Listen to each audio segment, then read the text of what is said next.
ሰላም ተወዳጆች እንዴት ናችሁ? በመላው ዓለም የምትገኙ ማንቹናውያን እነሆ ክለባችሁን ማንቸስተር ዩናይትድን የሚመጥን ዜናዎችን ይዤላችሁ ተገኝቻለሁ። ዛሬ በተለይ ሊያልፏችሁ የማይገቡ በጣም ጥሩ ዜናዎችን ነው ይዤላችሁ የመጣሁት። ሁሌም ቢሆን ጥሩ ነገር ለእናንተ ለማቅረብ በእርግጥ ጥረት አደርጋለሁ፣ ግን ደግሞ መታለፍ የሌለባቸው ዜናዎች አሉ ዛሬ። ለምሳሌ የዩናይትድ አንደር 18 ትላንት ጨዋታ አድርጎ ነበር ፋይናል። ምን ተከሰተ? እሱን ነግራችኋለሁ። ውጤቱን ሰምታችሁ ሊሆን ይችላል፣ ግን አንዳንድ ነገሮችን እናያለን። የፕሪሚየር ሊጉ የዓመቱ ምርጥ ተጫዋች በአዋቂዎች እንዲሁም በታዳጊዎች እንዲሁም በአሰልጣኞች ዘርፍ 3 የዩናይትድ ሰዎች እጩ ሆነው ቀርበዋል። በጣም የሚያስገርም ነው። በነገራችሁ ላይ በአዋቂዎች ከብሩኖ ፈርናንዴዝ ጋር 3 የአርሰናል ተጫዋቾች ቀርበዋል እና አንድ ድምፅ መስጠት ነው የሚቻለው። ብሩኖ ፈርናንዴዝ አንድ ተጫዋች ነው። ስለዚህ ሁሉም ትኩረቱ ለብሩኖ አንድ ድምፅ ይሰጣል። አርሰናል ቤት ግን 3 ተጫዋቾች ስላሉ አንድ ድምፅ ብቻ ነው የሚሰጠው። ይሄ በራሱ የአርሰናል ተጫዋቾች ውድድሩን ይሄን ሽልማቱን የማግኘት አናሳ ዕድል እንዲኖራቸው ያደርጋል። ምክንያቱም ከአርሰናል 3 አንድ ብቻ ነው ድምፅ መስጠት የሚቻለው። ስለዚህ 3ቱ ድምፅ አያገኙም ማለት ነው። ይሄ የብሩኖ ፈርናንዴዝን የዓመቱ ምርጥነት እድል ያሰፋል የሚል ሀሳብ ተነስቷል። ብቻ በዚህ ጉዳይ ላይ በተለይ ዛሬ የምነግራችሁ መስፈርቱ ምንድን ነው? ማታውቋቸው መስፈርቶች አሉ። በነገራችሁ ላይ የዚህ ውድድር የዚህ ሽልማት አሸናፊ ለመሆን 3 መሰረታዊ የሆኑ መስፈርቶች አሉ። እነሱ ምንድን ናቸው? አሳውቃችኋለሁ። ከዛ ውጭ የተለመዱ የዝውውር ዜናዎች አሉን። በተለይ ዛሬ የማደርሳችሁ በጣም ወሳኝ የሆኑ የዝውውር ዜናዎች፣ አንደኛ በክንፍ አጥቂ ቦታ ላይ ዩናይትድ ክሩፒን ይፈልገዋል። የዚህ ተጫዋች ዝውውር ካልተሳካ በሚል ደግሞ አንድ ከወደ ስፔን ከሪያል ሶሲዳድ አንድን ተጫዋች ለማስፈረም ሊስታቸው ውስጥ አካተውታል። ይህን ተጫዋች ዛሬ አስተዋውቃችኋለሁ። ከዛ በተረፈ የተለመዱ ዜናዎች ናቸው። እንደው ከአሰልጣኙ የኮንትራት ፊርማ ውጭ አዲስ ነገርም አለ። በእርግጥ ስለ ካሪክ እሱን አደርሳችኋለሁ። ከዛ ውጭ ግን የተለመዱ የዝውውር ዜናዎች ከሚታመኑ የዜና ምንጮች ከነ ፋብሪሶ ሮማኖ ከነ ቤን ጃኮብስ የተነገሩ አሉ። ለምሳሌ ስለ ኤሌት አንደርሰን፣ ስለ ካርሎስ ባሌባ ቴሌግራፍ ጋዜጣ ያወጣውን፣ እንዲሁም ስለ ቹዋሜኒ ከስፔን ትላንት የተሰሙ አዳዲስ ዜናዎች አሉ። እነኝን ነገራችሁና አማካይ ክፍል ላይ በተለይ ዛሬ በስፋት የማወራችሁ ቪዲዮ ይረዝማል። ቤተሰቦች ግን ወሳኝ መረጃ ነው። የዌስትሃሙን አማካይ ማቲያስ ፈርናንዴዝን ለማስፈረም አርሰናል ጣልቃ ስለመግባቱ፣ ፔዥም ፉክክር ውስጥ ስለመኖሩ፣ ልጁ ግን ለዩናይትድ ያለውን ፍቅርና ወደ ዩናይትድ ለመሄድ ያለውን ጉጉት እየገለጸ ነው። ብቻ ያለው አዲስ ነገር ምንድነው ስለሚለው ስለዚህ ጉዳይ በተለይ በደንብ የማወራችሁ ነው የሚሆነው። ብቻ አብራችሁ ይቆዩ ቤተሰቦች። እንደው ድጋፋችሁ ኃይለኝ ላይክ ሁልጊዜም እንደምታደርጉት ሁሉ ይህንን ቪዲዮ ላይክ ብታደርጉ እጅግ በጣም ደስ ይለኛል። ቤተሰቦች ላይክ አድርጉ፣ ጀምሮ አብራችሁ ይሁኑ። መልካም ቆይታ። በኤፍኤ ዩስ ካፕ ፋይናል ጨዋታ ትላንት ተደርጎ ነበር። ብዙ ውዝግብ የነበረው ፋይናሉ ከተካሄደበት የሲቲ ስቴዲየም እንዲሁ ሚኒ ስቴዲየም ጨምሮ በርካታ ውዝግቦች ከጨዋታውን በኋላ የተሰሙበት ነበር። ይሄ ደርቢ ጨዋታ ብቻ አይደለም፣ ለታዳጊዎች በከፍተኛ ደረጃ ተነሳሽነትን የሚፈጥር እንደነ የቀድሞ በዩናይትድ ተጫውተው ያሳለፈው ጋርናቾ፣ ያሁኑ ኮቢ ሜኖን የመሳሰሉ ተጫዋቾች እንደው አሸንፈው ዋንጫ አንድ ላይ ስመው ራሳቸውን በደንብ የገነቡበት አይነት ለታዳጊዎች በጣም አስፈላጊ የሆነ ውድድር ነው። በእታች ባለ እርከን ማለት ነው። ግን በኤፍኤ ካፑ ትላንት የዩናይትድ ታዳጊዎች እድል አልቀናቸው 2-1 በሆነ ውጤት ተሸንፈዋል። ሲቲዎች በቀድሞው ጎል አግብተው እየመሩ ነበር። በኋላ ላይ ደግሞ ኮኮኒክ በጣም አስደናቂ የሆነች የጭንቅላት ኳስ በማስቆጠር ዩናይትድን አቻ ማድረግ ቻለ። ግን በሚያሳዝን ሁኔታ ጨዋታው ሊጠናቀቅ ጥቂት ደቂቃዎች ሲቀሩት በ86ኛው ደቂቃ ላይ ማንቸስተር ሲቲዎች ባስቆጠሯት ሁለተኛ ጎል ምክንያት ሲቲዎች የዚህ ኤፍኤ ካፕ ውድድር ሻምፒዮን መሆናቸው ተረጋግጧል። እንግዲህ የዩናይትድ ታዳጊ ቡድኖች ሁለተኛ ዋንጫቸውን በዚህ ሲዝን አጥተዋል ማለት ነው። በጣም ያሳዝናል። ለነገሩ ሲዝኑ እንደ ቲም ጥሩ ተፎካካሪ ሆኗል። ምናልባት ይሄ ተጫዋቾቻችንን እንዳይከፉ ሊያደርጋቸው ይችል ይሆናል፣ ወይ ደግሞ በግል ጄጄ ገብርኤል የሊጉ አንደር 18 የዓመቱ ምርጥ ተጫዋች ተብሎ መመረጡ በጣም ጥሩ ሊሆን ይችላል። ግን በእንደዚህ አይነት ፋይናል ውድድሮች ላይ በተለይ ተጫዋቾች ማሸነፋቸው ወደፊት በእግር ኳስ ህይወታቸው ላይ የሚፈጥረው ትልቅ ተጽዕኖ ነበር። ለዛ ነበር እንደዚህ አይነት ውድድሮች እንደዚህ አይነት ዋንጫዎች የሚያስፈልጉት ትላንት ጄጄ ገብርኤል በጣም አዝኖ ተመልክተናል። ቪዲዮዎች ወጥተው ምስሎችም ነበሩ። ተመልክታችሁ ከሆነ ተጫዋቹ ስቴዲየሙ ቁጭ ብሎ አዝኖ ተክዞ እንዲሁ ይታይ ነበረ በምስሎች በቪዲዮዎች ላይ እና ልቡ እንደተሰበረ ከዚህ ሽንፈት በኋላ ያመላክታል። ወዲያው ደግሞ በኢንስታግራም ወጣና ጄጄ ገብርኤል እንግዲህ ጉዞ ይቀጥላል ብሏል።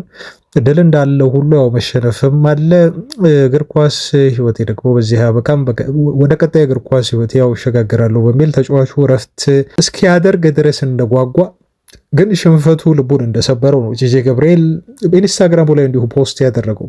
የዩናይትድ ተጫዋቾች በአጠቃላይ ግን በሲዝኑ ላሳዩት ተጋድሎ ሊመሰገኑ ይገባል። በሊጉ ዋንጫ ፉክክር ላይ ሲቲን እንደዛ ተናንቀው ተፎካክረዋል እስከ መጨረሻው ድረስ። በኤፍኤ ካፑ ትላንት በዛ መልኩ ተሸንፈው እንዲሁ ወጥተዋል። እንደ ቡድን ሲዝኑ ጥሩ ነው ተብሎ ባይታሰብም ግን የተፎካከሩበት መንገድ ደግሞ በጣም የሚያስገርም ነበር። በተለይ ጄጄ ገብርኤል በግሉ 26 ጎሎችን ማስቆጠር ችሏል። ገና በ15 ዓመቱ ነው እንግዲህ ከሱ በእድሜ በ3 ዓመት ከሚበልጡት ተጫዋቾች ጋር ተጫዋቹ የዓመቱ ምርጥ ተጫዋች ተብሎ ሊሸለም የቻለው። ትላንት በነገራችሁ ላይ የዩናይትድ ተጫዋቾች ሁሉ በስቴዲየም ተገኝተው ደግፈዋቸዋል። በጣም በርካታ ተጫዋቾች ነበሩ። ከሲኒየሮቹ መካከል ብሩኖ ፈርናንዴዝ፣ ሜሰን ማውንት፣ ሉክ ሾው፣ ማይክል ካሪክ፣ ፊል ፎደን ከማንቸስተር ሲቲ በኩል ተገኝተው ነበር። በጆይ ስቴዲየም ተብሎ ይጠራል ይሄ የተጫወቱበት ሚኒ ስቴዲየም። ብቻ አይደሉም፣ በሄቨንም ነበር። ዶርጉንም አይቼዋለሁ። ከዩናይትድ አመራሮች እነ ዊል ኮክስ፣ ቤራዳ፣ አሰልጣኙ ማይክል ካሪክ ሁሉ ሳይቀር ተጫዋቾቻችንን ተገኝተው ሲያበረታቷቸው ነበር። በሲቲ ወገን እንዲሁ ፔፕ ጋርዲዮላ ተገኝተው ይሄን ጨዋታ ተመልክቶት ነበር። ለማንኛውም የዩናይትድ ታዳጊ ተጫዋቾች ድንቅ የሆነ ተሰጥኦ ያላቸው ናቸው። በእንግሊዝ ካሉ ከየትኛውም ክለቦች ቢበልጥ እንጂ የተናነሱ አይደሉም በግል ብቃት። ትላንት ግን አልተሳካላቸው። ወደ ሌላ ዜና ስናልፍ የፕሪሚየር ሊግ የዓመቱ ምርጥ አሰልጣኞች እጩዎች ይፋ ሆነዋል እና 6 አሰልጣኞች ነው ይፋ የሆኑት። በዛው እነኚህ ጉዳዮች አሉና ዜናዎችም አሉኝ አንድ ላይ ነግራችኋለሁ በሚል ይዤዋለሁ። ቤተሰቦቻችን አንደኛው የአሰልጣኞች የዓመቱ ምርጥ ነው። እዚህ ላይ ማይክል ካሪክ እንግዲህ ያስደምሟል፣ እዚህ ላይ ተካቷል። ምክንያቱም በግማሽ ሲዝን ላይ ነው ቲሙን የወሰደው ታውቃላችሁ፣ የያዘው የተረከበው። ነገር ግን ዓመቱን ሙሉ ቲማቸውን ሲያሰለጥኑ ከነበሩ አሰልጣኞች መካከል ነው እጩ ሆኖ መቅረብ የቻለው። ለምሳሌ አንድሪዩስ ከብሬንትፎርድ ተይዟል። ማይክል አርቴታ ከአርሰናል የተያዘ ነው። ካሪክ ከዩናይትድ አለ። ፔፕ ጋርዲዮላ ከማንቸስተር ሲቲ፣ አዶኒ ኢራዮላ ከበርንመዝ እና ሬጊስሊ ብሪስ ከሰንደርላንድ የተያዙ አሰልጣኞች ናቸው ማለት ነው። እንግዲህ ካሪክ በማንቸስተር ዩናይትድ ቤት በጊዜያዊ አሰልጣኝነት ከተቀጠረ በኋላ ባስመዘገባቸው አስደናቂ የሆኑ ድሎችና ክለቡን ከአውሮፓ ሻምፒዮንስ ሊግ ተሳታፊ ቡድኖች መካከል አንዱ ማድረጉን ተከትሎ ነው እጩ መሆን የቻለው። በነገራችሁ ላይ ስለ ማይክል ካሪክ በዚሁ ዜና ላድረሳችሁ። አሁን ካሪክ የ2 ዓመት ኮንትራት እንደሚሰጠው ተጨማሪ የ1 ዓመት ኮንትራት እንዲሁ ታክሎ እስከ ጁን 2028 ድረስ የሚያቆየውን ኮንትራት ተጫዋቹ ከዩናይትድ ጋር ሊፈርም ስለመቃረቡ ተገልጿል። በቅርቡ ይሄ ጉዳይ ይጠናቀቅና በይፋ ፊርማውን ያኖራል ተብሎ ይጠበቃል። ግን አሁንም ቢሆን አልተቋጨም። ተጨማሪ ንግግሮች መደረጋቸውን ይቀጥላሉ ተብሏል። ምክንያቱም በዝውውር ጉዳዮች ላይ ኮንትሮል ስለማድረግ እንዲሁም ኮንትራቱ ስለሚፈርስበት ሁኔታ መነጋገር ይኖርባቸዋል። ከክለቡ ሰዎች ጋር መስማማት ይኖርበታል ተብሎም እንዲሁ ተገልጿል ማለት ነው እና በጣም የሚያስገርመው ነገር እንግዲህ ማይክል ካሪክ የዝውውር ሁኔታዎችን ኮንትሮል ካላደረግኩኝ እንደዚሁም ደግሞ የኮንትራቴ ሁኔታ በግድ ክለቡ ምናልባት መሀል ላይ ሀሳቡን ቢቀይር ለምሳሌ ከአንድ ሲዝን በኋላ አሰልጣኙ ለማሰናበት የዩናይትድ ሰዎች ቢያስቡ እንዴት አድርገው ነው ኮንትራቱን ሊያፈርሱ የሚችሉት የሚለው ትልቅ የሆነ መስማማት ይፈልጋል። በዛ ምክንያት ነው ለኝን ጉዳዮች እልባት ለመስጠት በቀጣዮቹ ቀናት ላይ ማይክል ካሪክ እና የክለቡ ሰዎች ተቀምጠው ጠረጴዛ ስበው በደንብ ይነጋገራሉ። ከዛ በኋላ ወደ ፊርማው እንደዚሁ ስነ ስርዓት ያበራሉ። በይፋ ዩናይትድ አሰልጣኝ ይሆናል ተብሎ እየተጠበቀ የሚገኘው ማለት ነው እና ቤን ጃኮብስ ትላንት በነገራችሁ ላይ በዩናይትድ ስታንድ ዩቲዩብ ቻናል ላይ ቀርበው በተለያዩ ጉዳዮች ላይ አስተያየት ሰጥቷል። ዝውውርን በተመለከተ የአሰልጣኝ ቅጥርን በተመለከተ ከተናገረው ነገር ግን አንድ ነገር እንዲሁ ልንገራችሁ። ምን አለ? ብዙ አሰልጣኞች የዩናይትድ አመራሮች ቀርበዋል ብሏል። ማይክል ካሪክ ጋር ለመቀጠል ከመወሰናቸው በፊት ቀርበው እነኛን አሰልጣኞች ገምግመዋል ያለው እንጂ በይፋ ኢንተርቪው አድርጓቸዋል አላለም። ለምሳሌ አዶኒ ኢራዮላን ሰዎቹን አግኝተው እንዲሁ አናግረዋል፣ ግን እንደማይሆን ስላወቁ ወዲያው አቅጣጫ ቀይረዋል ብሏል። ሉዊስ ኤንሪኬንም እንደዚሁ ተመልክተዋል፣ ግን በፒኤስጂ ቤት አዲስ ኮንትራት እንደሚፈርም ስላወቁ እሱንም ትተውታል ብሏል። ከዛ ውጭ ቶማስ ቱሄልንም ተመለከቱ።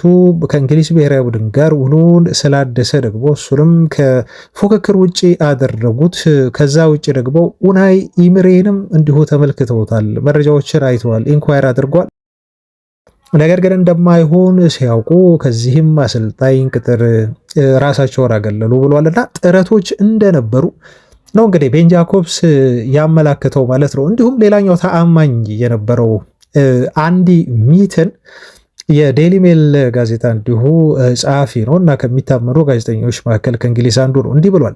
ጄሰን ዊልኮክስ ነው ትልቁን ኃላፊነት የወሰደው በቀጣዩን አሰልጣኝ ቅጥር ሁኔታ ፕሮሰስ ሲያደርግ የነበረው እና ማርኬቱን በአጠቃላይ ሲመለከት የነበረው የትኞቹ አሰልጣኞች አቬለብል እንደሆኑ በደንብ ሲያጠና የነበረው ትልቁን ኃላፊነቱን ወስዶ ጄሰን ዊልኮክስ ነው ብሎ ከገለጸ በኋላ የተለያዩ አሰልጣኞችን አናግሮ ነበር እና እነኛ አሰልጣኞች አቬሌብል ናቸው ወይ አይደሉም ወይ የሚለው ላይ በአጠቃላይ ኮንትራታቸው ሁኔታ አሁን እየሰሩ ካለበት ክለብ ወይም ደግሞ ብሔራዊ ቡድን ጋር ያላቸው ውል በምን ያህል ዓመት ይጠናቀቃል የሚለውን በሙሉ አጥንቷል። በቀጣይ ሰመር ላይ ነው የሚጠናቀቀው የነኛ አሰልጣኞች ኮንትራት ከቀጣይ ሰመር ክረምት በኋላ በቀጣዩ ሰመር ላይ ነው ወይስ የሚጠናቀቀው ወይ ደግሞ ከሶስተኛው ሰመር ላይ ያሁኑ አልፎ ቀጣዩ አልፎ ሶስተኛው ሰመር ላይ ነው ወይ ኮንትራታቸው የሚጠናቀቀው የሚለውን በቀጣዮቹ 1 2 እና 3 ዓመታት ውል ያላቸውን አሰልጣኞች ሁሉ ሳይቀር ነው ያጠናው የተመለከተው። ስለዚህ ዩናይትዶች ኦልሬዲ ቀጣይ ሰመር ላይ ማን ፍሬ አሰልጣኝ እንደሚሆን ከቀጣይ ሰመር በኋላ ባለው ሰመር ላይ እንዲሁ ማን ፍሬ አሰልጣኝ እንደሚሆን እያንዳንዱን አሰልጣኝ ሊስት ይዘው አጥንተው መርምረው የወሰኑት ውሳኔ ነው ሲል ነው ማለት ነው ሚትን ይሄን ጉዳይ ያብራራው። እንደዚሁም የተለያዩ የአሰልጣኞች ወኪሎች በዩናይትድ ቀርበው ደንበኛቸውን ሁሉ እንዳቀረቡና ዩናይትድን የሚያስ ፍላጎት እንዳላቸው በርካታ የአሰልጣኞች ኤጀንቶች ይሄንን አድርገዋል። ዩናይትድ ግን ከማይክል ካሪክ ጋር ለመቀጠል ከውሳኔ ደርሷል ብሏል።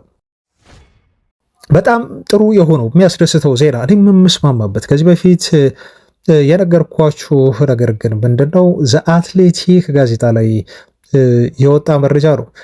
ዩናይትዶች ማይክል ካሪክን ስታፍ አባላቱን በደንብ አድርጎ እንዲያጠናክር ድጋፍ ይሰጡታል ተብሎ መነገሩ ነው። ይሄም በጣም እኔን ያስማማኝ። በካሪክ አንዳንድ ክፍተቶች ላይ በተለይ ጥያቄ በምናነሳባቸው ጉዳዮች ላይ ተጨማሪ የሰው ኃይል የሚጨምር ከሆነ ሊረዳው እንደሚችል እኔም በግል ስለማስብ በጣም የደገፍኩት ጉዳይ ነው እና ካሪክም ቢሆን የተለያዩ ስታፍ አባላትን በአሰልጣኝ ቡድን አባላቱ ውስጥ ለማካተት ለመጨመር አስቧል ተብሎ ተገልጿል ማለት ነው እና ለምሳሌ አንዱ ዩናይትዶች ይጨምራሉ የተባለው የሴት ፒስ ስፔሻሊስት ነው።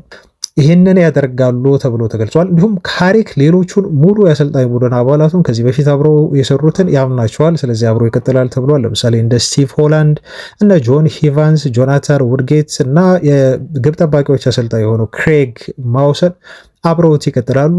አስፈላጊ ከሆነም ተጨማሪ አሰልጣኞችን ሊያመጣ ይችላል ተብሎ ነው እንግዲህ ባየር ሙኒኩ አሰልጣኝ ጋርም እንዲሁ ስሙ እየተነሳ የሚገኘው። ይሄ ቡድኑን የሚረዳ እኔም ያመንኩበት አይ ቲንክ እናንተም በደንብ አድርጋችሁ የምትቀበሉት የምታምኑበት ነገር ይመስለኛል ቤተሰቦች። ምክንያቱም ማይክል ካሪክ በቀጣዮቹ ዓመታት ዩናይትድን ይዞ መቀጠል ካለበት በደንብ ራሱን በጥሩ ሌሎች አሰልጣኞች በታክቲክም በአጨዋወትም ቢሆን በደንብ ሊያግዙት የሚችሉ አሰልጣኞችን ቢጨምርና ቢቀጥል የተሻለ የሚሆን ነው የሚመስለው። ዘገባው የዘ አትሌቲክ ነው። እንቀጥል። ዜናዎቻችን አሁንም አልተነኩም ቤተሰቦቻችን። ፈጠን ብዬ ለማቅረብ ልሞክር ቀጣዮቹን ዜናዎች፣ ምክንያቱም ብዙ ማወራችሁ ነገር አለኝ ዛሬ። ሌላው የእንግሊዝ ፕሪሚየር ሊግ የዓመቱ ምርጥ ተጫዋች ወይ ፕላየር ኦፍ ዘ ይር ሽልማት እጩዎችም ትላንት ይፋ ተደርጓል እና የሚጠበቀው የብሩኖ ፈርናንዴዝ ስም ተካቷል። 8 ተጫዋቾች ነው በሊስት ውስጥ የተካተቱት። እነዚህ ተጫዋቾች ለምሳሌ ከአርሰናል 3 ተጫዋቾች ተካተዋል። ዴቪድ ራያ እንዲሁም ገብርኤል እና ዲክላን ራይስ ነው የተካተቱት። ከሲቲ 2 ተጫዋቾች ተካተዋል። ሴሜንዮ እና ሃላንድ ነው የተካተቱት። እንዲሁም ሞርጋን ጊብስ ዋይት ከፎረስት ተካተዋል። ቲያጎ አጥቂው ከብሬንትፎርድ ተካቷል። ሌላኛው ደግሞ ብሩኖ ፈርናንዴዝ ነው ማለት ነው። ሲቲ እና አርሰናል 5 ተጫዋቾችን ያስመረጡት። ዩናይትድ 1፣ ብሬንትፎርድ 1፣ ኖቲንግሃም ፎረስት እንዲሁ 1 እጩ ተጫዋቾችን ለፋይናል አብቅተዋል ማለት ነው። ብሩኖ ፈርናንዴስ በነገራችሁ ላይ ከወዲሁ እየመራ ነው የሚገኘው። ትላንት ስካይ ስፖርት አንድ ፖል አዘጋጅቶ ነበር እና በዚህ ፖል ላይ ማን ነው የዓመቱ ምርጥ ተጫዋች ተብሎ መመረጥ ያለበት የሚል ድምፅ እንዲሰጡ ጋብዞ ነበር። እኔ ይህን እየሰራሁላችሁ ዜሮ ባለበት ሰዓት ወደ 49 ወይ 50 በመቶ ድምፅ አግኝቷል። በጣም የሚያስገርም ነው። በስካይ ስፖርት የተሰበሰበ ፖል ነው። እንዲሁም ገብርኤል 4% አግኝቷል። የአርሰናል ተከላካይ ጊብስ ዋይት 4% አግኝቷል። ሃላንድ 3% ነው ያገኘው። ዴቪድ ራያ 14%፣ ራይስ 16%፣ ሴሜኒዮ 5% እና ቲያጎ 5% በማግኘት የስካይ ስፖርት አድማጮች ፖል ብሩኖ ፈርናንዴዝ መብላት እንዳለበት 50 በመቶ ድምፅ ተሰጥቶታል ማለት ነው። እና ብሩኖ ፈርናንዴዝ ይህን ሽልማት የማግኘት በጣም ሰፊ እድል እንዳለው ግልጽ ነው። ከደጋፊዎች አጠቃላይ ፖል የምንረዳው ከሆነ በየትኛውም የሚዲያ ዘርፍ ይህን ፖል የትኛውም ሚዲያ ቢሰበስብ ብሩኖ ፈርናንዴዝ እንደሚመራው ምንም ጥያቄ የለውም። በነገራችሁ ላይ ቀጣዩን መረጃ ደርሳችሁና እንዴት ነው የሚወሰነው የዓመቱ ምርጥ ተጫዋች ተብሎ አንድ ተጫዋች ከመመረጡ በፊት ምን አይነት መስፈርቶች ይታያሉ የሚለውን ዛሬ በግልጽ ህጉን ጨምሬ እነግራችኋለሁ። ቀጣይ እዚህ ጋር የተያዘ ዜና ነው። የዓመቱ ምርጥ ያንግ ፕሌየር ኦፍ ዘ ሲዝን በሚለው ሽልማት ላይ ኮቢ ሜኖ መካተቱም ትላንት በጣም ያስገረመ ነው ለእኛ። ብዙ የሌሎች ክለቦች ደጋፊዎች ደግሞ ተቃውሞ ያነሱበት ነው። መጀመሪያ ሊስቱን ልንገራችሁ። ራያን ቸርኪ ከሲቲ ተካቷል። ማቲያስ ፈርናንዴስ ከዌስትሃም፣ ሉዊስ ሆል ከኒውካስል ዩናይትድ እንደዚሁም ክሩፒ የተባለው ተጫዋች ከበርንመስ ተካቷል። ኦሪሌ ከማንቸስተር ሲቲ እንዲህ ተካቷል። አሌክስ ስኮት ከበርንመስ ተካቷል። ካዮዴ ከብሬንትፎርድ ተካቷል ማለት ነው። እነኚህ ታዳጊ ተጫዋቾች ናቸው የተካተቱት የዓመቱ ምርጥ ታዳጊ ተጫዋች የሚለውን ሽልማት ለማግኘት። ስለዚህ እዚህ ጋር አሁን ሜኑ 12 የሊግ ጨዋታ አድርጎ በፕሪሚየር ሊግ ቋሚ ሆኖ የጀመረባቸው 12 ጨዋታ ብቻ አድርጎ እንዴት ተመረጠ? እንዴት እዚህ ዝርዝር ውስጥ ሊካተት ይቻለ? ብለው ትላንቱኑ ነው የአርሰናል ደጋፊዎች ተቃውሞ ማንሳት የጀመሩት። እንግዲህ ሌሎቹ ሲዝኑን በሙሉ ተጫውተው ነው። ይሄ ተጫዋች ኮቢ ሜኖ ግን 12 ጨዋታ ብቻ በማድረግ እዚህ ሽልማት ሊስት ውስጥ መካተቱ በራሱ ፌር አይደለም። ለዚህ ነው የእንግሊዝ እግር ኳስ ማህበር ለማንቸስተር ዩናይትድ ብዙ ጊዜ ያደላል ብለን የምንናገረው ሲሉ የአርሰናል ደጋፊዎች እንደ አስተያየት ይሰጡበት ተመልክቻለሁ። በጣም የሚያስገርማችሁ ግን በዚህ ሲዝን የፒኤስጂው ዴምቤሌ 9 የሊግ ዋን ጨዋታዎችን ብቻ ነው የጀመረው። ይህን ታምናላችሁ ቤተሰቦቻችን? ግን ተጫዋቹ የሊግ ዋን የዓመቱ ምርጥ ተጫዋች ተብሎ ሁሉ ተሸልሟል ማለት ነው። ይህም ሽልማት ብዙ ተቃውሞ እንዳስነሳበት ዴምቤሌ ላይ ይታወቃል። ለማንኛውም ሜኑ እጩ ሆኖ ተካቷል። ግን ህጉ ምንድን ነው ለሚለው አሁን ግልጽ ላድርግላችሁ ቤተሰቦች፣ ሁላችሁም የምትጠይቁት ጥያቄ ስለሆነ የእንግሊዝ ፕሪሚየር ሊግ የዓመቱ ምርጥ ተጫዋች እንዲሁም ምርጥ ታዳጊ ተጫዋች ተብሎ ሲመረጥ 3 ዋና ዋና መስፈርቶች ይታያሉ። ለመጀመሪያው የሚታየው መስፈርት የደጋፊዎች ድምፅ ነው። በመላው ዓለም የሚገኙ ደጋፊዎች ድምፅ ይሰጣሉ። ለምሳሌ አሁን ብሩኖም እንዲሁም ኮቢ ሜኖንም በተመለከተ በእንግሊዝ እግር ኳስ ማህበር ወይ ፕሪሚየር ሊግ ኦፊሻል ዌብሳይት ውስጥ ገብታችሁ ለሁለቱም ድምፅ መስጠት ትችላላችሁ። ግን መጀመሪያ ሳይን አፕ ማድረግ ይኖርባችኋል። በኢሜይላችሁ ሳይን አፕ ካደረጋችሁ በኋላ ቮት ስጧቸው። በርካታ የዩናይትድ ደጋፊዎች ይሄን እያደረጉ ነው። የደጋፊዎችን ድምፅ በተመለከተ ቅንጣት ያህል እኔ ጥርጣሬ የለኝም። ባለንዶር በደጋፊዎች ድምፅ ቢሰጥ ኖሮና ዩናይትድ ተጫዋቾች እንደዚህ ውጭ ሆነው ቢቀርቡ ዩናይትድ ተጫዋቾች እንደሚበሉት እንዲሁ አልጠራጠርም ብዬ በተደጋጋሚ ነግሬያቸዋለሁ። አሁንም ቢሆን በዚህ እኔ እምነት አለኝ የዩናይትድ ተጫዋቾች ያገኙታል ሽልማቱን። በደጋፊ ብቻ ቢሆን ኖሮ ግን ሌሎችም እንዲሁ ድምጾች ይካተታሉ። ለምሳሌ አሁን አንደኛው ሁለተኛው ኤክስፐርት ፓናል የሚባል አለ። ይሄ የፓናል የሚያካትተው የፉትቦል ኤክስፐርቶችን ነው። በነገራችሁ ላይ የቀድሞ ተጫዋቾችን ያካትታል፣ ጆርናሊስቶችን ያካትታል፣ የቀጥታ ስርጭት ኳስ ላይ የሚሰሩ ሰዎችን ባለሙያዎችን ያካትታል፣ እንዲሁም አናላይሶችን ያካትታል ማለት ነው። እነኚህ የራሳቸው የሆነ ድምፅ አላቸው። የራሳቸውን ካታጎሪ ድምፅ ይሰጡበታል ማለት ነው። ከዛ ውጭ ደግሞ የክለብ ካፕቴኖች እንደተለመደው ድምፅ ይሰጣሉ። እነኚህ ካፕቴኖች በእያንዳንዱ ቡድን ውስጥ ያሉ አምበሎች ናቸው። ስለዚህ አምበሎቹም የዓመቱ ምርጥ መባል ያለበት ተጫዋች ይሄ ነው በሚል ካፒቴኖቹ የሚሰጡት ድምፅ ይታያል ማለት ነው። እና ብሩኖ ፈርናንዴዝ በጣም ሰፊ እድል አለው ብለው አንድ በደጋፊው ነው እኔ በግሌ፣ ሁለተኛ በኤክስፐርቶችም ቢሆን ቀላል ድምፅ ያገኛል የሚል እምነት የለኝም። ሶስተኛ ካፒቴኖችም ቢሆን በርካታ ክለብ ውስጥ ያሉ ተጫዋቾች ሊመርጡት ይችላሉ ብሩኖ ፈርናንዴዝን። ከዛ ውጭ የሚታየው የግለሰቡ ደግሞ መስፈርቶች ምን መሰላችሁ ቤተሰቦች? ጎል ይታያል፣ አሲስት ይታያል፣ ክሊንሺት ይታያል። ክሊንሺት ስለዚህ ጋር አሁን ለግብ ጠባቂ ማለት ነው ወይ ለተከላካይ እጩ ሆኖ ለቀረበ ማለት ነው። ቢግ ማች ፐርፎርማንስ ይታያል፣ በትልቅ ጨዋታ ላይ እንዴት አድርጎ ፐርፎርም ባደረገ። በዛ ላይ ኮንሲስተንሲ ዘላቂነት አለው ወይ ብቃቱ የሚለው በዛ ላይ ደግሞ ኢንፍሉዌንስ ኦን ዘ ቲም ሰክሰስ ይላል። የአንድ ቡድን ስኬት ውስጥ ይሄ ተጫዋች ምን ያህል አስተዋጽኦ አበርክቷል፣ ምን ያህል ተጽዕኖ ነበረው የሚለው ይታያል። ከዛ ውጭ የሚታየው ትልቁ መስፈርት ሊደርሺፕ የሚለው ቃል ነው ማለት ነው። እና እነዚህ ሁሉ መስፈርቶች ብሩኖ ፈርናንዴዝን ጥሩ ተፎካካሪ አያደርጉትም ወይ? በጎል ከራይስ ጋር እንዴት አድርጎ ይነጻጸራል? በአሲስት ከራይስ ጋር እንዴት አድርጎ ይነጻጸራል? ቢግ ማች ፐርፎርማንስ ብሩኖ በጣም የላቀ ተጫዋች ነው። ኮንሲስተንሲ ያለው ልጅ ነው። ኢንፍሉዌንሱን ተመልከቱ፣ ሊደርሺፑን ተመልከቱ። እያንዳንዱን መስፈርት ብሩኖ ፈርናንዴዝ ቴክ ያደርጋል። ከየትኛውም ተወዳዳሪ ተጫዋቾች በፋይናል ከቀረቡት 8ቱ ተጫዋቾች በላይ ተጽዕኖ ያለው እንደ ብሩኖ ፈርናንዴዝ የለም። እኔ በጣም እርግጠኛ ነኝ ብሩኖ ፈርናንዴዝ የዓመቱ ምርጥ የሊጉ ተጫዋች እንደሚባል ቤተሰቦች። በቀጥታ አሁን ደግሞ ወደ ዜናዎቻችን ልለፍ ቤተሰቦች። በርካታ ዜናዎችን ይዤላችኋለሁ ለዛሬ። ወሳኝ የተባሉ እና ከሚታመኑ የዜና ምንጮች የተገኙ መረጃዎችን እንደ ሁል ጊዜው ላደርሳችሁ ጥረት አደርጋለሁ። እናንተም አበረታቱን። እንደተለመደው ቪዲዮውን ላይክ በማድረግ አብራችሁን እንደሆናችሁ አንድነታችሁን አሳዩን። ድክመት ካለ ጠቁሙን፣ እንደዚሁም ጥንካሬ ካለ አበረታቱን። ቤተሰቦች ላይክ አድርጉ ቪዲዮውን እላለሁ። ከበርካታ መረጃዎች ዜናዎችን ዝውውሮችን በተመለከተ መካከል አንዱም የሆነው የመጀመሪያው የባየር ሙኒክ ጎርደንን ለማስፈረም መቃረብ ነው። ይሄ ለዩናይትድ በተለይ ሊስት ውስጥ ላካተተው ክለብ ኢላማ እንዲቀየር የሚያደርግ ኢላማ ሺፍት እንዲያደርጉ ዩናይትዶች የሚገፋ ዜና ይመስለኛል። ለዛ ያቀረብኩላችሁ። አንቶኒ ጎርደንን ለማስፈረም አሁን ሙኒኮች ከስምምነት ላይ ደርሰዋል ተብሎ ተገልጿል። ዩናይትዶች በግራ አጥቂ ቦታ ላይ ሊያስፈርሙ ካሰቡት ተጫዋች መካከል አንዱ ጎርደን እንደነበር ይታወቃል። አሁን ሙኒኮች የሚቀራቸው ከኒውካስል ጋር ድርድር ማድረግና ተስማምቶ ተጫዋቹን ማስፈረም ብቻ ነው። 75 ሚሊዮን ፓውንድ ነው በትንሹ ለእንግሊዛዊው የክንፍ መስመር ተጫዋች የሚፈልጉት ኒውካስል ዩናይትዶች። ጎርደን 22 ጎልና አሲስት በዚህ ሲዝን ማስመዝገብ የቻለ ነው። በግል ጥቅማጥቅም በኮንትራቱ ጉዳዮች ላይ በሙሉ ተስማምቶ ጨርሶ አሁን የሁለቱን ክለቦች ስምምነት ብቻ እየተጠባበቀ ይገኛል ተብሏል። ተጫዋቹ ወደ ጀርመኑ አንጋፋ እና በጣም ውጤታማ ወደሆኑ ክለብ ሙኒክ በቀጣይ ክረምት የዝውውር መስኮት ማብራቱ የሚቀር አይመስልም። ስለዚህ ዩናይትድ የኢላማ ሺፍት ማድረግ ያስፈልገዋል ማለት ነው። አሁን በቀጥታ ወደዛ እንልፍ። በግራ የአጥቂ መስመር ቦታ ላይ ማንቸስተር ዩናይትድ ሊያመጣ የሚችለው ተጫዋች ማን ነው?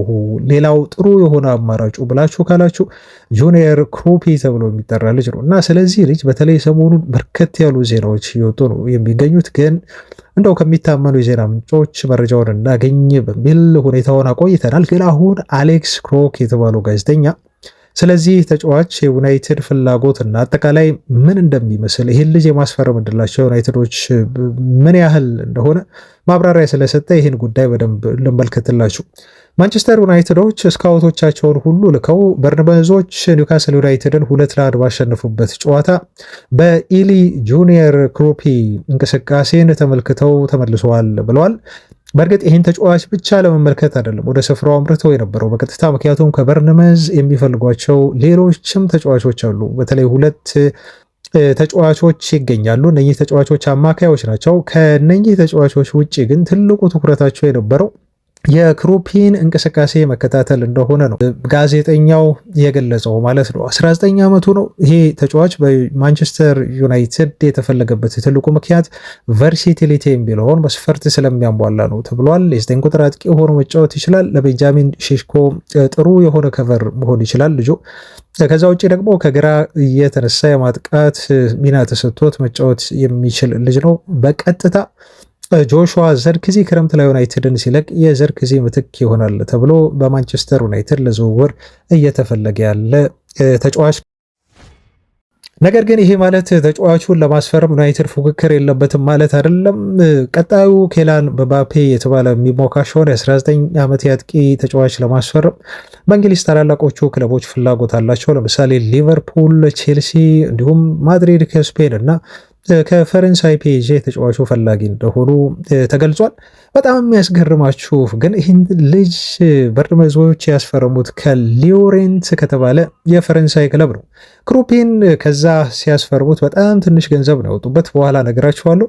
አሁን ግን ለዝውውር የሚመጣ የትኛውም ክለብ ተጫዋቹን ለመልቀቅ ምናልባት ከ80 ሚሊዮን ፓውንድ በላይ ሊጠይቁበት ይችላሉ ተብሎ በርንመዞች ተነግሯል። ይህም ማለት 109 ሚሊዮን የአሜሪካ ዶላር ለዝውውሩ ይፈልጋሉ ተብሎ ተነግሯል። ምክንያቱ የፈረመው ኮንትራት ነው፣ በጣም ረጅም ኮንትራት ፈርሟል እስከ 2031 ድረስ። በዛ ምክንያት ተጫዋቹን በቀላሉ በርንመዞች እንደማይለቁት እንደውም ተጫዋቹ አይሸጥም የሚል አቋም እንዳላቸው ነው ሪፖርቶች የጠቆሙት።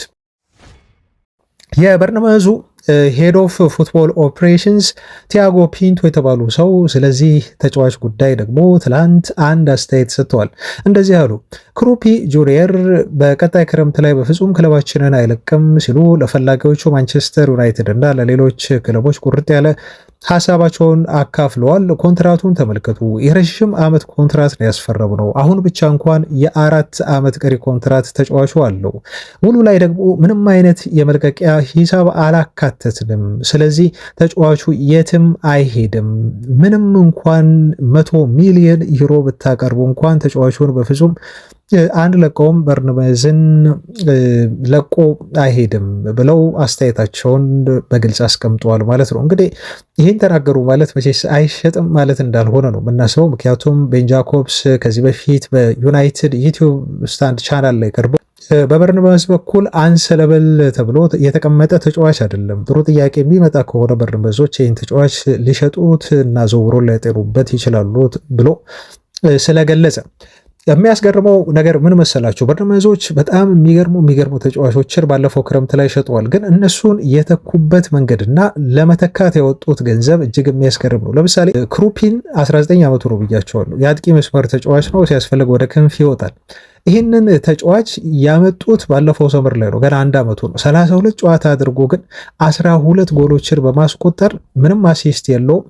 1611 ያህል ደቂቃዎች በመጫወት የእንግሊዝ ፕሪሚየር ሊግ በትንሽ እድሜው ብዙ ጎል ካስቆጠሩ ተጫዋቾች መካከል አንዱ ሆኗል።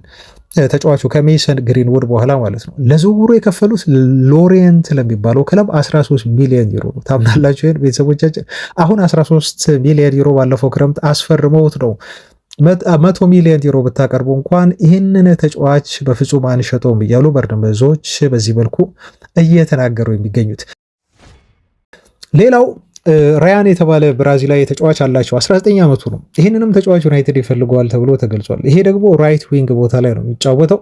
12 ጨዋታዎችን አድርጎ ባለፈው ጃንዋሪ ነው የመጣው። 4 ጎል አስቆጥሮ 2 አሲስት አድርጓል። 969 ደቂቃዎችን ተጫውቶ ለዝውውሩ ከቫስኮ ደጋማ ሲያስፈርሙት 35 ሚሊዮን ፓውንድ ፓኬጅ ከፍለው ነው ማለት ነው ያስፈረሙት። ሁለቱን ተጫዋቾች በድምሩ 41 ሚሊዮን ዩሮ አውጥተው ነው ማለት ነው ያስፈረሟቸው።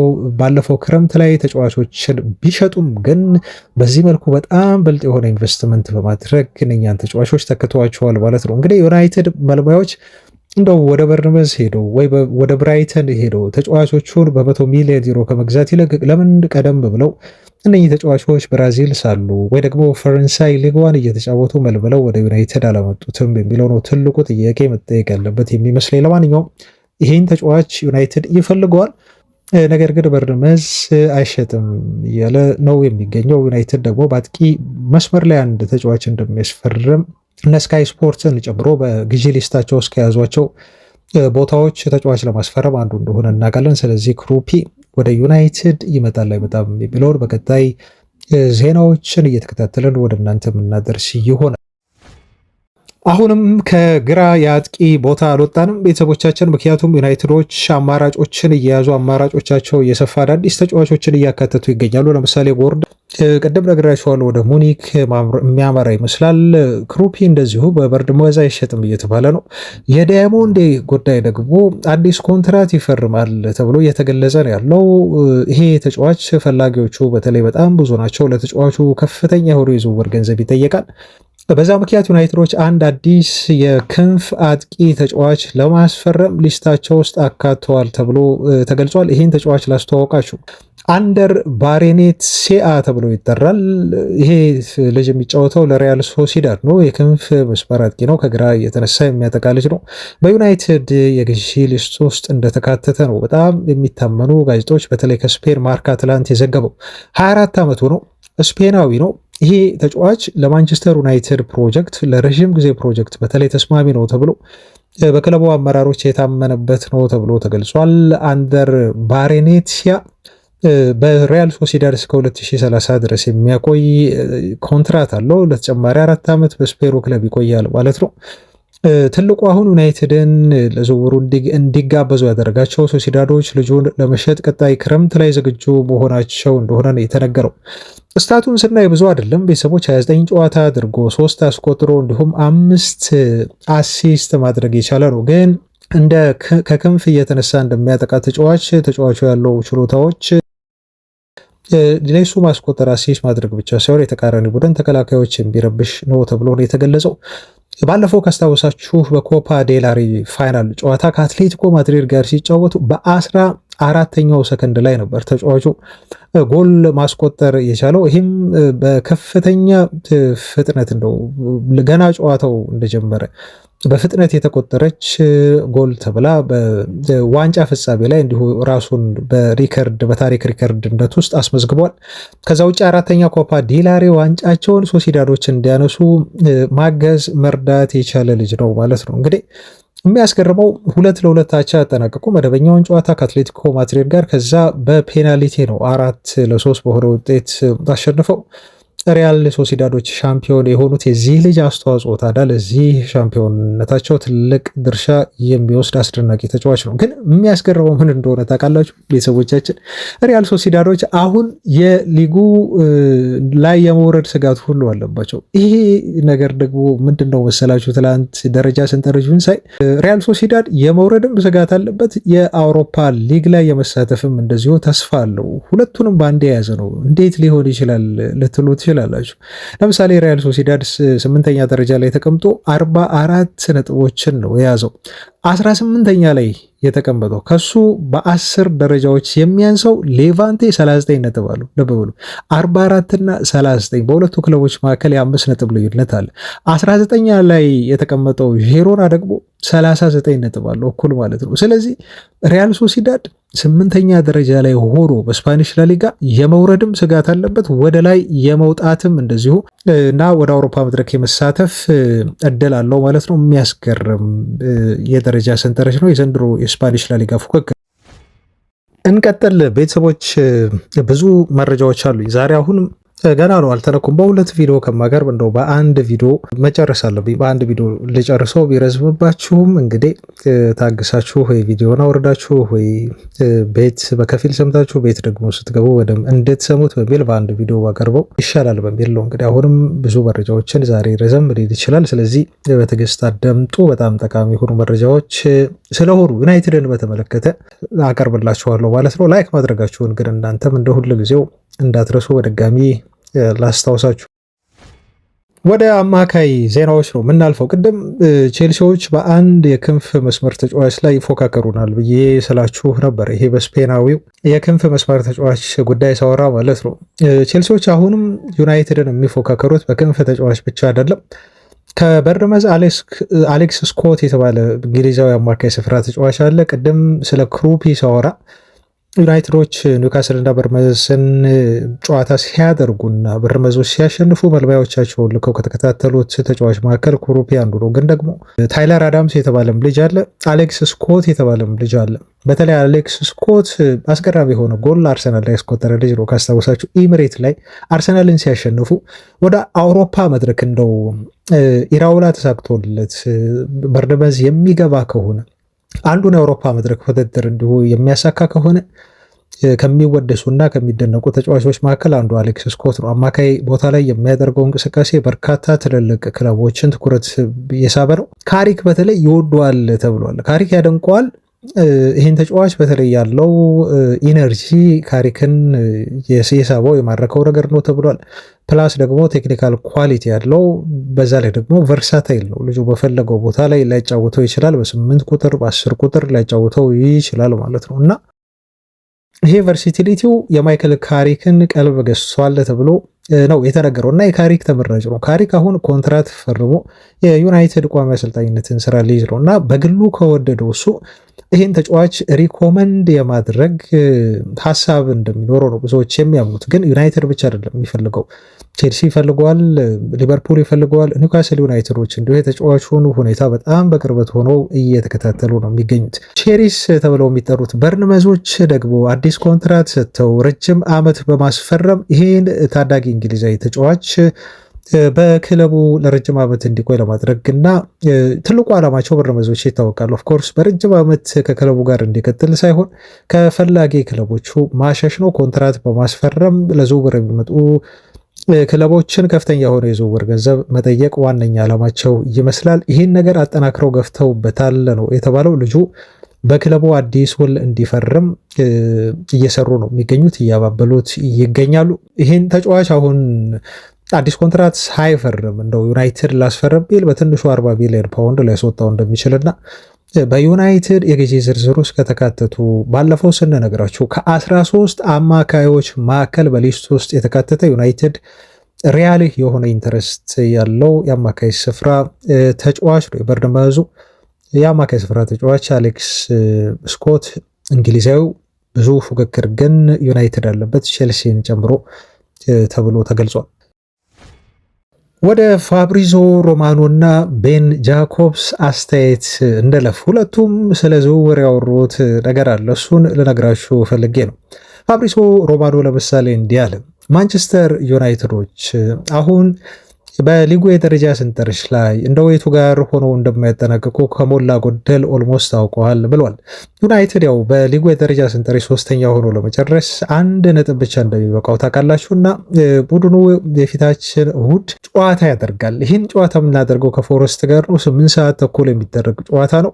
የካሳሜሮም ሽኝት የሚሆንበት ጨዋታ ነው እና ዩናይትድ በዚህ ቀን ምናልባት 3ኛ ሆኖ ያጠናቅቃል የሚለው ግምት በጣም በጣም ሰፊ ነው እና ፋብሪዞ ሮማኖ ይሄንን ነው ያለው እና አሁን እንደው ፖዚሽናቸውን ከሞላ ጎደል ስላላረጋገጡ በተለይ አውሮፓ ሻምፒዮንስ ሊግ ትኬትን ዩናይትድ ስለቆረጠ አሁን ሙሉ ትኩረታቸው ዝውውር ታርጌቶቻቸውን በደንብ አድርገው አጠናክረው ገፍተው መሄድ ነው እና ክለቡ ልክ 13 አማካዮችን ይዟል እንደተባለው ለየትኞቹ ዝውውሮች አታክ ማድረግ እንዳለበት ዩናይትድ አሁን በውስጥ በደንብ አድርጎ እየተወያየ እየሰራ እንደሆነ ነው ሪፖርቶች የጠቆሙት። በተለይ ከአዲሱ አሰልጣኛቸው ማይክል ካሪክ ጋር የግዴታ መወያየት አለባቸው አመራሮቹ።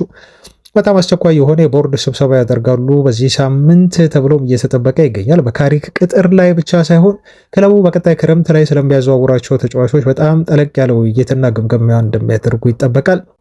በተለይ ያለ ፋብሪዞ ሮማኖ የ2026 የዓለም ዋንጫ ከመጀመሩ በፊት ሌሎችም ውድድሮች እንዲሁ ሳይጀመሩ ክለቡ በዝውውር እንቅስቃሴዎች ላይ ፈጥኖ መንቀሳቀስና ዝውውሮችን በጊዜ ማጠናቀቅ ይፈልጋል ሲል ፋብሪዞ ሮማኖ ቀጣይ የማንቸስተር ዩናይትድን የዝውውር እቅድ በዚህ መልኩ አብራርቶታል።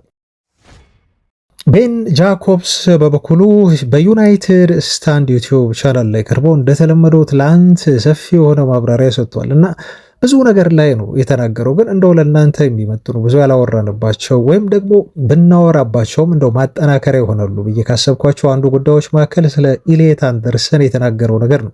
በትላንቱ ዜናችን ላይ በተለይ ስለ ኢሊየት አንደርሰን መረጃ በደንብ አድርሻችኋለሁ ቤተሰቦቻችን። ስለዚህ እሱን መለስ ብላችሁ እንድትሰሙ ጋብዛለሁ። ያልሰማችሁ ካላችሁ እንዲህ ያለሱ ማንቸስተር ሲቲ፣ ማንቸስተር ዩናይትድ ሁለቱም የማንቸስተር ከተማ ክለቦች ይህን የኖቲንግሃም ፎረስት አማካይ ለማስፈረም እድል ያላቸው ክለቦች ናቸው ብሏል። እሱ ሁሌም ቢሆን ይሄን እያወራ ነው የቆየው። ተጫዋቹ ወደ ማንቸስተር ማምራቱ የማይቀር ነው፣ ግን ወደ የትኛው ማንቸስተር እንደሆነ አላቅም፣ ወደ ሰማያዊው ነው ወይንስ ወደ ቀዩ ክፍል ሲል ከዚህ በፊት ገልጾታል። አሁንም ይሄን ሀሳብ የደገመው ነገር ግን አሁን አይናችሁን በደንብ አድርጋችሁ ጣሉበት አለ። ምክንያቱም አሁን ይፋዊ የሆነ ጥያቄ የሚቀርብበት ሰዓት ነው ብሏል ቤን ጃኮብስ። ትላንት ማንቸስተር ዩናይትድ በይፋ ለተጫዋቹ ዝውውር ኦፊሻል የሆነ ጥያቄ ሊያቀርብ ነው ብዬ ቢቢሲ ያወጣውን መረጃ ነግሬያችሁ በስፋት አውርቼበት ነበር። ነገር ግን አለ ቤን ጃኮብስ ክለብ ከክለብ ንግግሮች በቀጣይ የሚጀምሩበት እርግጠኛ የምንሆንበት ወቅት ነው። ከዚህ በኋላ ሩመር አይደለም ወይ ኢንኳየር አይደለም የሚደረገው፣ በቀጥታ ፌስ ቱ ፌስ ተጫዋቹን ለማስፈረም ጥረት የሚደረግበት ትክክለኛው ሰዓት ላይ ነው የምንገኘው እና አሁን እዚህ ተጫዋች ላይ በተለይ ከዓለም ዋንጫው በፊት በደንብ አድርጋችሁ ትኩረታችሁን ጣሉበት ብሎናል ቤን ጃኮብስ። እና አሁን ሊሆን የሚችል ዝውውር ነው፣ በፍጥነት ሊጠናቀቅ የሚችል ዝውውር ነው። ምክንያቱም አለ ቤን ጃኮብስ ሲያስረዳ ኢቫንጀሎስ ማሪናኪስ የተባለው ሰው የፎረስቱ ሰው ማለት ነው አሁን በራቸውን ከፍተው ለድርድር ተዘጋጅተዋል። ምክንያቱም ኖቲንግሃም ፎረስት የአውሮፓ ውድድር ላይ ውጭ ሆኗል ብሏል። የዩሮፓ ሊግ ውድድር ነበረባቸው እንደምታውቁት በአስቶን ቪላ ተሸንፈው ከዩሮፓ ሊግ ፋይናል ውጭ ሆኗል እና ፎረስት ደግሞ በፕሪሚየር ሊጉ እንዲሁ መትረፉን ስላረጋገጠ አሁን ተረጋግተው የኖቲንግሃም ፎረስቱ ሰው ማሪናኪስ የተባሉት አይ ቲንክ ባለሀብቱ መሰለኝ፣ ግን እርግጠኛ አይደለሁም ቼክ አላደረኩም ቤተሰቦች፣ ነውጠኛው ባለሀብት ማለት ነው። በርካታ አሰልጣኞችን በጥቂት ጊዜ ውስጥ በማሰናበት ብቻ ፎረስትን እንደው ያሻሻሉ መስሏቸው ግን ክለቡን እንዲወርድ ሁሉ ሊያደርጉት የነበሩ በጣም ሰልፊሽ የሆኑ የክለብ ባለቤት ናቸው። ኑኖ ስፒሪቶ ሳንቶ ላይ የሰሩትን በደል ታስታውሳላችሁ። ሜዳ ላይ አምና መሰለኝ እንዴት አድርገው እንዳንኳሰሳቸው እና አይ ቲንክ ይሄ የክለቡ ባለቤት የኖቲንግሃም ፎረስቱ አሁን ሊሸጠው ዝግጁ ነው ኢሊየት አንደርሰንን በሚል ነው ማለት ነው ቤን ጃኮብስ። ምክንያቱ ምን እንደሆነ ያስረዳው። ፎረስት ተረፈ፣ ከዛ ከአውሮፓ ውጭ ሆኑ እነሱም። ስለዚህ ሙሉ ትኩረታቸው አሁን ቀጣይ ሲዝን ላይ ማቀድ ስለሆነ ለድርድር ይቀመጣሉ ብሏል ቤን ጃኮብስ። ግን ወደ የትኛው ክለብ ያመራል፣ ምን ያህልስ ገንዘብ ለዚህ ተጫዋች ዝውውር ይጠይቃሉ በሚለው ዙሪያ አላወራም። ቀጣይ መረጃ የምናገኝ ከሆነ እየተከታተልን የምናደርሳችሁ ይሆናል። በካርሎስ ባሌባ ዝውውር ጉዳይም የተሰማ መረጃ አለ ቤተሰቦች። ይሄ ዜና የወጣው ከቴሌግራፍ ደከር ነው። እንደዚህ ብሏል የቴሌግራፍ ጸሐፊው። ማንቸስተር ዩናይትዶች ካርሎስ ባሌባን ለማስፈረም ከፍተኛውን ጥረት አድርገው የነበረው ባለፈው ክረምት የዝውውር መስኮት ላይ ነው በሚል እሱ ተናገረ። ነገር ግን የዚህን ተጫዋች ዝውውር ጉዳይ ብራይተኖች ፍጹም አስቸጋሪ ያደረጉባቸው፣ በዛ ምክንያት 100 ሚሊዮን ፓውንድ ለማውጣት ዩናይትድ ፈቃደኛ ስላልሆነ ተጫዋቹን ካለማስፈረም መጠበቅን መረጡና እንደዚሁ ተጫዋቹን ለዚህ ክረምት አቆዩት ዝውውሩን ነው የሚለው እና ይሄ ፍላጎታቸው አሁንም በዩናይትድ ቤት በጣም ጠንከር ብሎ አሁንም ክረምት ላይ ተጫዋቹን እንደሚያስፈርሙት የክለቡ አመራሮች አምነዋል። ከባለፈው ክረምት ይልቅ በተለሳለሰ መልኩ ብራይተኖች ልጁን እንደሚሸጡት ያምናሉ ነው ያለን ጋዜጠኛው። እዚህ ጋር ገና ያልሰማ ነው ምናልባት አዲስ ነገር ነው ብዬ የማስበው በካርሎስ ባሌባ ዝውውር ጉዳይ ላይ ተጫዋቹ ለምንድን ነው በሶስተኛው የብራይተን ሲዝኑ ላይ አስቸጋሪ የሆነበት እና በዚህ ሲዝን መጥፎ ብቃት ያሳየው ለሚለው ያቀረባቸውን ምክንያቶች ነው እንደ አንድ ትልቅ ምክንያት አድርጎ ያቀረበው ኢንጁሪ ነው። ይሄ የጉዳት ሂስትሪ በእርግጥ ዩናይትድ ስለዚህ ጉዳይ በደንብ የሚያውቀው ነገር የለም። የብራይተን አመራሮች ነው በጥልቀት ሊያውቁ የሚችሉት፣ ግን ዩናይትድ ጥንቃቄ ማድረግ እንዳለበት እንዲሁ የሚጠቁም መረጃ ይመስለኛል። ተጫዋቹ ለብቃቱ መውረድ በዚህ ሲዝን ብዙ ላለመንቀሳቀሱ ጉዳትን እንደ አንድ ምክንያት አድርጎ አስቀምጧል። ከዛ ውጭ የአፍሪካ ዋንጫ መኖሩ በመሃል ተጫዋቹ ላይ ተጽዕኖ አሳደረበት ብሎ በሁለተኛ ደረጃ የቴሌግራፍ ጋዜጠኛው ይህን ምክንያት አቅርበዋል። ሶስተኛ ደግሞ ያቀረበው የካሜሩን ብሔራዊ ቡድን አሰልጣኝ የሆኑት ዴቪድ ፓጉ እንደዚህ ብለዋል። የቤተሰብ ችግር አሉ። ምን እንደሆነ የቤተሰብ ችግሩ ግን የተናገሩት ነገር የለም በጥልቀት። ምናልባት ካርሎስ ባሌባ የአቋም መውረድ የገጠመው በትልቅ በሆነ በቤተሰብ ችግር ባልተገለጸ ይፋ ባልሆነ እንደሆነ የካሜሩን ብሔራዊ ቡድን አሰልጣኝ በዚህ መልኩ ገልጸዋል ማለት ነው። ብዙዎች ግን ተጫዋቹ ከዩናይትድ ዝውውሩ ጋር በተያያዘ ብራይተኖች ሊሸጡት ፈቃደኛ ስላልሆኑ ተጫዋቹ በከፍተኛ ደረጃ ቅሬታ ውስጥ ገብቶ ነው ጥሩ ብቃት ያላሳየው ብለው በወቅቱ እንደውም መነጋገሪያ ሆኖ ነበር። የብራይተኑን አሰልጣኝ ጋዜጠኞች ሁሉ በተደጋጋሚ እስኪጠይቋቸው ድረስ ግን የቴሌግራፍ ጋዜጣ ትላንት የአፍሪካ ዋንጫ ጉዳትና የቤተሰብ ችግር ነው ለአቋሙ መውረድ ምክንያት ሲሉ ዘግበዋል። በዚህ ክረምት ግን ይሄ ተጫዋች ከዩናይትድ እጅ የሚያበልጥ።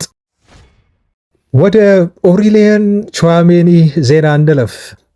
ወደ ስፔን አሁን ለዩናይትድ ጥሩ ተስፋ የሚሰጡ ዜናዎች መውጣት ጀምረዋል። ስለዚህ ተጫዋች ዝውውር ጉዳይ ከስፔን የወጡ ትላንት መረጃዎች እንደሚሉት ከሆነ ማድሪዶች አሁን ቹዋሜኒን ለመሸጥ በራቸውን ክፍት አድርገዋል ይሉናል። ኦሪሊየን ቹዋሜኒ በዚህ ክረምት ላይ እንደው ማንቸስተር ዩናይትድን መቀላቀል የሚፈልግ ከሆነ ሪያል ማድሪዶች በራቸውን ክፍት ያደርጉለታል የሚል ሪፖርት ነው የወጣው። ይህ ፈረንሳዊ አማካይ ስፍራ ተጫዋች በሪያል ማድሪድ ቤት አሁን ደስተኛ ነው ተብሏል። ምንም እንኳን ከቫልቬርዴ ጋር በፈጠረው ግጭት ምክንያት በርካቶች በክለቡ የመቀጠል ፍላጎት ላይኖረው ይችላል ብለው ቢዘግቡም ግን ቫልቬርዴ በማድሪድ ቤት መቀጠል ምንም አይነት ቹዋሜኒ ከቫልቬርዴ ጋር በማድሪድ ቤት የመቀጠል ምንም አይነት ችግር የለበትም ተብሎም ተገልጿል። እና ተጫዋቹ በማድሪድ ለመቆየት የሚወስን ከሆነ ክለቡ ደግሞ አዲስ ኮንትራት ሊያስፈርመው ለድርድር ይቀመጣል ተብሎ ተገልጿል። ግን ተጫዋቹ ልቀቁኝ፣ ወደ ማንቸስተር ዩናይትድ መሄድ እፈልጋለሁ የሚል ከሆነም ደግሞ በራቸውን ክፍት ያደርጉለታል። ተጫዋቹን ወደ ዩናይትድ ይሸጡታል፣ ይለቁታል ተብሎ ተገልጿል። ስለዚህ የማድሪዶች ስትራቴጂ እንደዚህ ነው ማለት ነው። እኛ ልንሸጣ አንፈልግም፣ ለገበያም አላቀረብንህም። አንተ ግን የምትስማማ ከሆነ ወደ ማንቸስተር ዩናይትድ ለመሄድ ፈቃደኛ ከሆንክ ማንቸስተር ዩናይትዶች አንተን የሚያሳምኑ ከሆነና አንተ ማድሪድን መልቀቅ የምትፈልግ ከሆነ ግን በራችን ክፍት ነው እንለቀሃለን የሚል ሀሳብ በማድሪድ ቤት እንደመጣ ነው ሪፖርቶች ትላንት የጠቆሙን ማለት ነው። እዚህ ጋር ቤን ጃኮብስ የተናገረውን ነገር በድጋሚ ላንሳ ስለ ቹዋሜኒ፣ ምክንያቱም በጣም ጠቃሚ ነጥብ ስለሆነ። እንደ ቤን ጃኮብስ ገለጻ ከሆነ የዩናይትድ ቀዳሚ የዝውውር ኢላማ አሁንም ቢሆን ከቹዋሜኒ ይልቅ የኖቲንጋም ፎረስቱ ኢሊየት አንደርሰን ነው። ነገር ግን ዩናይትዶች ኢሊየት አንደርሰንን ለማስፈረም በሚያደርጉት ጥረት ላይ ተጫዋቹን ከእጃቸው የማያስገቡት ከሆነ ግን ኢኮኖሚካሊም እንዲሁም ከአቴኔብሊቲም አንጻር ተጫዋቹን ለማስፈረም ካላቸው እድልም አንጻር ሁለተኛ ተቀዳሚ ምርጫቸው ቹዋሜኒ ሆኖ ፊታቸውን ወደ ቹዋሜኒ ሊያዞሩ እና ይህን ተጫዋች እስከ 70 ሚሊዮን ፓውንድ ዋጋ በሚጠጋ ገንዘብ ከማድሪድ ሊያስፈርሙት ይችላሉ ብሏል ቤን ጃኮብስ። በጣም ጠቃሚ ነጥብ ነው። ስለዚህ ዩናይትድ አመራሮች በኦርደር ይንቀሳቀሳሉ፣ በኦርደር ይሄዳሉ። 13 አማካይ እንደማያስፈርሙ ታውቃላችሁ ቤተሰቦቻችን። ከ13ቱ አማካዮች ግን አንዱ ቀዳሚ ብለው የያዙት ኢላማ አልሆን ሲላቸው ወደ ሁለተኛ ታርጌት ይሄዳሉ። በዛ መልኩ ነው የኤሊየት አንደርሰን ዝውውር ካልተሳካ ወደ ቹዋሜኒ የሚሄዱት እንጂ እነኚህን ሁለት አማካዮች በአንድ ጊዜ እንደማያስፈርሙ እንዲሁ ይታወቃል። የዩናይትድን አካሄድ የዩናይትድን ቅድመ ፍላጎት በሙሉ ቁጭ አድርጎ ቤን ጃኮብስ በዚህ መልኩ አስረድቶናል። ስለ ኦሪሊየን ቹዋሜኒም ያለው አዲስ ነገር ይህን ይመስላል። ቀጥለናል ቤተሰቦች። አሁን የመጨረሻ ዜና ላቅርብላችሁ። በጣም ወሳኝ የሆነ ዜና ነው። ቪዲዮ ረዘም እንደሚል የዛሬው እንደሆነ ነግሬያችኋለሁ። ከጀርባ ለሚሰማው ድምፅ ታላቅ የሆነ ይቅርታ እንጠይቃለሁ ቤተሰቦች። ያው ታገሳችሁ እንድትሰሙት መረጃው ወሳኝ ስለሆነ እዚህ ጋር ላስታውሳችሁና ወደ መረጃው ልለፍና አንድ ተጫዋች አለ።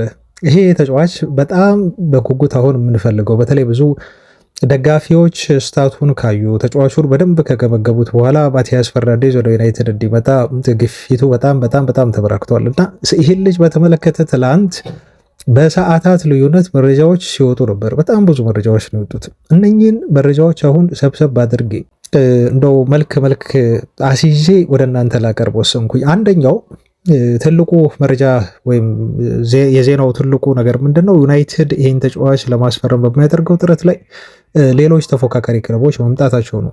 አንዱ ትልቁ ተፎካካሪ ለመሆን የመጣው ክለብ አርሰናል ነው። አንድ ይሄ ነው። የፒኤስጂ ፍላጎት እንዳለ ነው ታውቃላችሁ። ሌሎችም የሚፈልጉት ክለቦች አሉ። ግን አርሰናሎች ተጫዋቹን ለማስፈረም በተለይ አርቴታ ቨርሲቲሊቲውን ወዶታል ነው ያሉን። ቨርሲቲሊቲ የምንለው ከቦክስ እስከ ቦክስ ልጁ ይጫወታል ይችላል ብለናል። ከዛ ውጭ ግን በ8ም በ10 ቁጥርም ቦታ ልጁ ብቻ በጣም ሞባይል ነው። በጣም ብዙ ኤሪያዎችን ከቨር ማድረግ ይችላል እና ይሄ ቨርሲቲሊቲ ለአርቴታ ተመችቶታል። እድሜው 21 ነው። ስለዚህ ዲፐር ሮል ሆኖ መጫወት ይችላል። ፈርዘር ፎርዋርድ አድርጋችሁም ልታጫውቱት ትችላላችሁ። ይሄ ነገር ነው ተጫዋቹን በአርሰናል ሊስት ውስጥ እንዲገባ ያደረገው ብሎናል። ሩመር አይደለም ነገራችሁ ላይ ተራ ሩመር አይደለም። ዘ ታይምስ ጋዜጣ የወጣው መረጃ ነው። ከዛ በኋላ ምን ሰማሁ መሰላችሁ? ልጁ ምርጫው ወደ ማንቸስተር ዩናይትድ መዘዋወር ነው። ይሄ በጣም በጣም ጥሩ ዜና ነው። ሰሞኑን ሳወራችሁ ነበር በዚህ ጉዳይ ላይ ተጫዋቹ ማን እንደሚደግፍ ንግግሮችን ሁሉ ከብሩኖ ፈርናንዴዝ ጋር ስላለው ኮንታክት እና ዩናይትድ ሊፈርም የሚችልባቸው በርካታ ምክንያቶች እንዳሉ እና ማንቸስተር ዩናይትድ ተቀዳሚ ተመራጩ እንደሆነ ከወጡት መረጃዎች ከንግግሩ አንጻር ሰሞኑን ስነግራቸው የቆየሁት ነገር ነው። ያለፉት 2 ቀናቶች ትላንት ይህን የሚያረጋግጥ አንድ ዜና ወጣለኝ። ተጫዋቹ ወደ ማንቸስተር ዩናይትድ ለመምጣት በጣም በጣም በጣም ከፍተኛ አስብሩበት። እዚህ ጋር ፍላጎት ብቻ አይደለም ያለው ልጁ ወደ ዩናይትድ መጥቶ ከብሩኖ ፈርናንዴዝ ጋር የመጫወት ከፍተኛ የሆነ ኢንተረስት አለው ልጁ የሚል ዜና ወጣ። ይሄ ዜና ለዩናይትድ አስደሳች ዜና ነው። አርሰናል ሊፈልገው ይችላል። ሌሎች 20-30 ክለቦች ሊፈልጉት ይችላሉ። ለዩናይትድ የመጫወት ግን ልጁ በጣም ዲስፓሬትሊ የሚፈልገው ከሆነ ይሄ ትልቅ ዜና ነው፣ አድቫንቴጅ ነው ለዩናይትድ። ሌላው ግን የሚያሰጋው ፈላጊው ፒኤስጂ ነው። ፒኤስጂ እንደውም ከአርሰናል ይልቅ እኔ ዩናይትድ ፒኤስጂን መስጋት አለበት ባይ ነኝ። ምክንያቱም በምን መልኩ እንደሚያባብሉት አናቅም። ሉዊስ ኤንሪኬ ያላቸው ከዚህ በፊት ትላልቅ ከዋክብት ተጫዋቾችን በሚያባብሉበት መንገድ እና በሚያስኮብልሉበት መንገድ አስኮብልለዋል። ይህንንም ልጅ እንዳይቀድሙ ዩናይትድ መቅደም አለበት። የሚዘናጉ ከሆነ በፍጥነት ልጁ ሬዲ በሆነበት ዌስትሃም ዩናይትዶች እንዲሁ ለእሱን ለመልቀቅ በተዘጋጁበት ሞመንት ላይ ዩናይትድ ጠንካራ ተፎካካሪ ሆኖ መቅረብና ልጁን ለማስፈረም ቁርጠኛ መሆን አለበት። ትንሽ ስፔስ የሚሰጡ ከሆነ ግን ትንሽ መዘናጋት ካለ ግን እስቲ ወደ ሌሎች ኢላማዎቻችን ፊታችንን እናዞር ብለው ሌሎች በአማራጭነት የያዟቸውን ኢላማዎች ለማስፈረም እንዲሁ አቅጣጫ የመቀየር ነገር ካለ ግን ላፍ የሚያደርጉት ብዙ በተጠንቀቅ እየጠበቁ ያሉ ክለቦች አሉ። ከነኛ ክለቦች መካከል ደግሞ አንዱ ፒኤስጂ ነው ከፈረንሳይ የሚል እንዲሁ ማስጠንቀቂያ ከዩናይትድ ደጋፊዎች ሲሰጥ ሰምቻለሁ። በጣም ትክክለኛ የሆነ ሀሳብ ነው። አሁን እዚህ ጋር ትልቁ ነገር ዌስትሃሞች ይህ ሁኔታ ተመችቷቸዋል። ምክንያቱም ልጁ በትልልቅ የአውሮፓ ክለቦች መፈለጉ ያለውን ፕራይስ ከፍ እንዲያደርጉ አድርጓቸዋል። ያስፈረሙት በ38 ነው። አሁን ግን እንሸጠዋለን የሚሉት በከሱ እጥፍ በሆነ ዋጋ ነው። እስከ 80-84 ሚሊዮን ፓውንድ ተብሏል። 38 ከፍለው አስፈረሙት። እንደ ሁኔታው እስከ 44 ነው እስከ 42 የሚደርስ ገንዘብ ለመክፈል ነበር መጀመሪያ የተስማሙት። አሁን የዛ እጥፍ ነው የሚፈልጉት። 84 የተባለው በ42 አዶንስን ጨምሮ ለማስፈረም ስለተስማሙ ነው። ታዲያ አሁን በዚህ ገንዘብ ነው ወይ የሚሸጡት? ይሄስ ሲሪየስ የሆነ የተጫዋቹ የመሸጫ ዋጋ ነው ወይ ካላችሁኝ እኔ ምላሽ ያውም የለውም። ለምን መሰላችሁ? አንድ ኖ ሪሊዝ ክሎዝ ይላል ዜናው ላይ። ተጫዋቹ ምንም አይነት ውል ማፍረሻ ሂሳብ አልተቀመጠለትም። ስለዚህ ዌስትሃም ዩናይትዶች በፈለጉት ገንዘብ ልጁን ለመሸጥ ሊደራደሩ ይችላሉ። የሚያስገድዳቸው ማሰሪያ ውል ኮንትራቱ ላይ ስለሌለ ማለት ነው።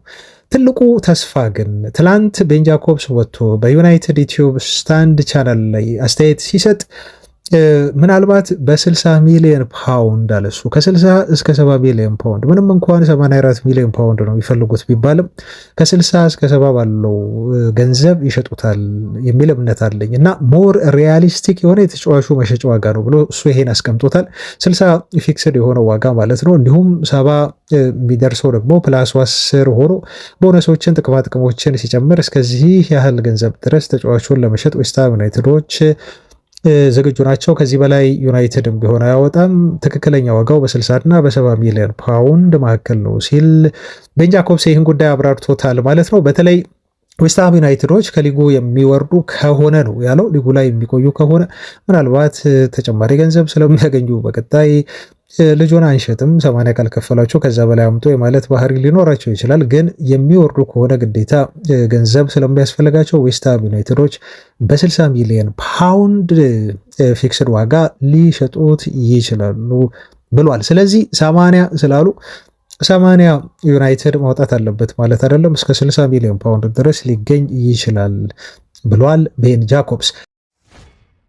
አሁን ማቲያስ ፈርናንዴዝ እንደምታውቁት የሉካስ ፓኩዌታን ቦታ በዌስትሃም ዩናይትድ በመተካት የሱን ክፍተት በመሸፈን በጣም አስደናቂ የሆነ ሲዝን ገና በመጣ በአንድ ዓመቱ በዌስትሃም ማሳለፍ የቻለ ነው። ዌስትሃም ዩናይትዶች በተለይ ተጫዋቹን ለመሸጥ ዝግጁ መሆናቸው ለዩናይትድ ትልቅ ተስፋ ነው።